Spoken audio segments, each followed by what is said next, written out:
আমাকে অনেক বাবা-মা প্রশ্ন করেন যে ADHD চিকিৎসা করলে ভালো হয় কিনা? এর উত্তরটি হলো শিশু-কিশোরদের যতগুলো মানসিক রোগ আছে তার মাঝে ADHD একটি রোগ যার ট্রিটমেন্ট রেসপন্স সবথেকে ভালো। এখন আমি আপনাকে বলবো ট্রিটমেন্ট রেসপন্স সবথেকে ভালো এর মানে কি? এর মানে হলো অন্যান্য মানসিক রোগগুলো চিকিৎসা করলে যত দ্রুত বা যতটা না উন্নতি হয় ADHD চিকিৎসা করলে তার থেকে দ্রুত বা তার থেকে বেশি উন্নতি হয়।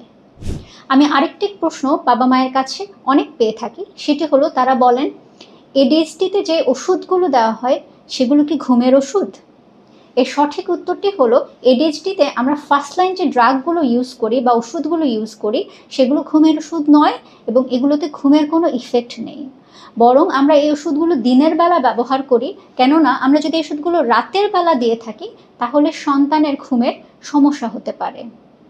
তাই আমাদের মাঝে যে একটি ভুল ধারণা আছে যে ADHDতে যে ওষুধ দেওয়া হয় তা ঘুমের ওষুধ, এটি আমাদেরকে পরিবর্তন করতে হবে।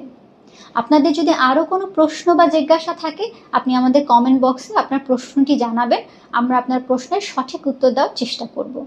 আমি এতক্ষণ আপনাদের সাথে ছিলাম ডক্টর ফাতেমাতুজ জোহরা জ্যোতি, একজন চাইল্ড অ্যান্ড অ্যাডোলেসেন্ট সাইকিয়াট্রিস্ট। আমি কর্মরত আছি রেজিস্ট্রার হিসেবে জাতীয় মানসিক স্বাস্থ্য ইনস্টিটিউটে এবং আমি কাজ করছি consultant child and adolescent psychiatrist হিসেবে আকিতা হেলথ কেয়ার লিমিটেডে। আমাদের পাশে থাকার জন্য আপনাকে অসংখ্য ধন্যবাদ।